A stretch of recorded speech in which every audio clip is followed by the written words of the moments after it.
What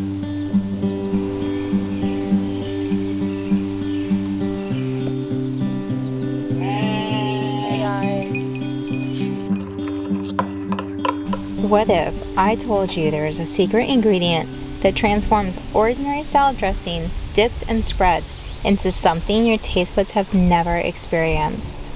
And it's been hiding in plain sight for thousands of years. Hello shepherds, welcome back, and if you're new here, hello! This is where we talk all things sheepy. My name is Megan, and today we're making 5 sheep milk-based dressings that will change everything you thought you knew about flavor. So today we're taking your taste buds on a tour through sheep country, exploring 5 flavor profiles that capture the essence of rural living in the Northeast, using everyday items you may have at home and growing in your backyard. First off, we have our main star, sheep milk. Sheep milk is a rich source of high-quality protein, healthy fats, vitamins, and minerals.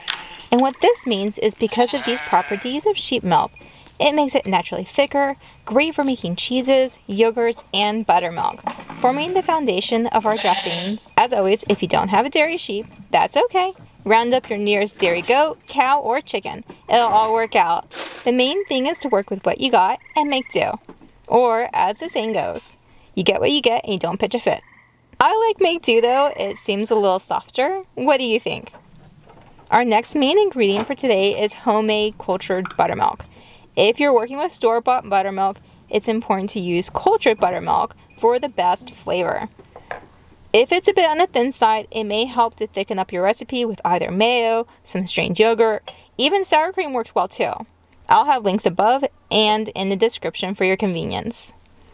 Another note on the ingredients is that the mayo that I'm using is also homemade. It's pretty bright yellow, so I don't want you to be shocked. It's just due to the diet of the hens running around the yard, eating ticks, greens, and the occasional frog or mouse, but mostly my green strawberries. But any mayo works. You'll have a different color in your final dressing depending on the diet of your livestock and choice of ingredients.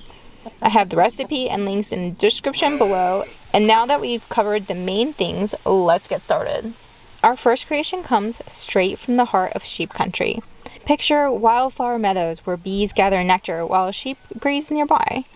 That's the inspiration behind the first sauce, Wildflower Hill Mustard, where local countryside honey meets tangy mustard magic, a sauce that tastes like sunshine on the pastures.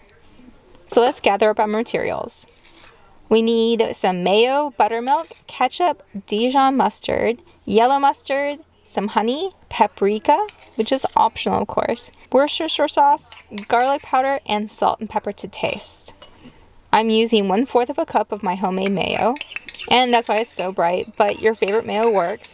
We'll need about a tablespoon of ketchup, 1 tablespoon of Dijon mustard, but my youngest really prefers yellow mustard, so I'm using half yellow, half Dijon, but really it's best to use your favorite type of mustard.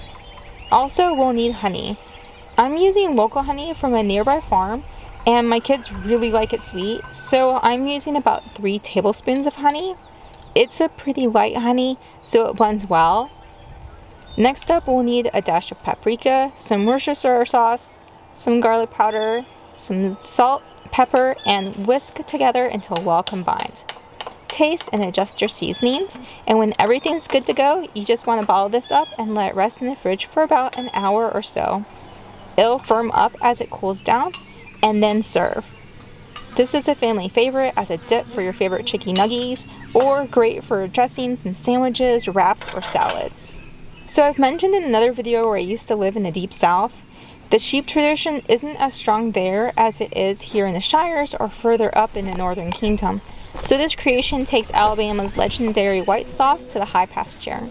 I call this Shepherd's Not So White Lightning. We'll also need buttermilk, 1/4 of a cup of mayo, 1/4 of a cup of horseradish sauce, some salt, pepper, about half a teaspoon of garlic powder, and half a teaspoon of onion powder, a teaspoon of Worcestershire sauce, a dash of paprika, and 2 tablespoons of apple cider vinegar. This sauce brings all that tangy, peppery goodness, but with that rich complexity that your homegrown, grass-fed milk can deliver. The eggy yellow really comes through, so if you prefer paler color, I'd sub the mayo for some ricotta, chev, some strained yogurt, or something similar. Traditionally, we use this sauce on wings or fries, but sometimes people would add it on pizza as a topping sauce, or locally, if you can find it, they use it more for a barbecue dressing. Our next dressing brings us to those precious early hours when Vermont's meadows are kissed by morning dew, the cool morning air, the wild herbs releasing their fragrance in the gentle warmth, and the clean, fresh taste that comes with the perfect morning milking. So let's start with what I call Meadow Morning Ranch. For this recipe, we need half a cup of mayo, half a cup of buttermilk, 1/4 to half a teaspoon of garlic powder, some dried parsley, onion powder, dill weed, salt, and pepper. I love the tang of this buttermilk. It's a classic flavor. The herbs really shine through, and if you want this to be more of a dip and firmer texture, I like to add soft cheese into this mix. It really makes a lovely spreading texture. And I'll add the link here to the soft cheese video if you ever want to dabble in the cheesy side of some more. Our next taste adventure leads us into the mountains for something really special. What happens when you take aged Alpine-style hard sheep cheeses and transform it into a home-crafted dressing?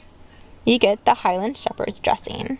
So for this recipe, we'll need 1/4 of a cup of mayo, 1/4 of a cup of a chev, soft cheese or ricotta, half a cup of buttermilk, and around 3 to 4 teaspoons of a hard home or Alpine style cheese. You can grate it if you want, I'm just dicing it up. 1 to 2 cloves crushed or minced garlic, and half a teaspoon of black pepper and salt.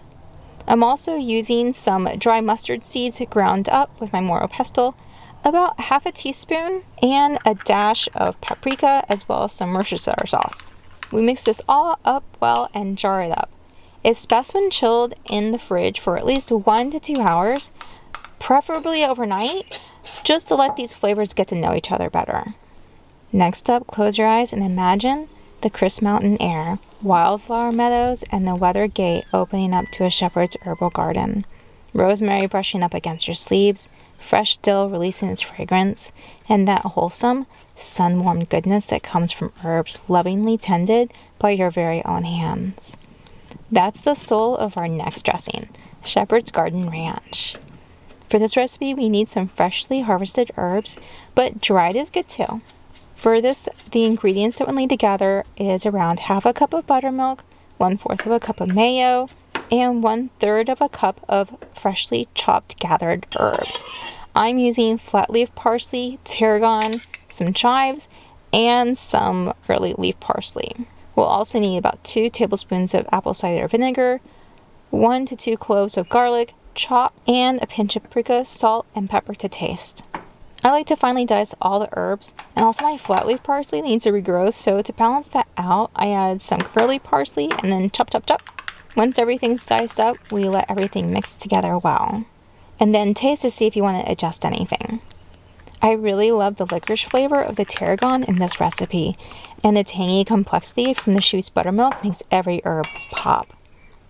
I love being able to gather up some herbs and whip up a quick but simple and flavorful dip or dressing. As the seasons change, so can the herbs. So for extra flavor, you might enjoy roasting some garlic cloves or even adding a roasted pepper to the mix. So how do we store all of these? I've been putting these in my little mason jars, and these keep in the fridge for about a week. You can eat it right away, but the flavors actually improve after about a day, or at least a couple hours. And if you can't find sheep buttermilk locally, I really recommend using your favorite Cultured Buttermilk product for the best flavor. They'll thicken up in the fridge, but if you find your dressings too thick, more like a dip even, add some more buttermilk back in, or milk for extra flavor. Otherwise, water works well. Just be careful as water tends to dilute the flavor a bit. If it's too watery, add some more mayo back in, or even soft cheese if you have some on hand. There's so many ways to mix it up. Sour cream and strained yogurt work really well too. So which one of these are you trying first? Let me know in the comments, and if you make any of these, tag me on Blue Sky.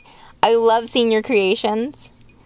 And if you enjoyed diving into the sheepy side of the dairy world, hit that subscribe button and the bell, and we'll explore a sheep-focused lifestyle every week. And if you made it this far, an extra special thank you.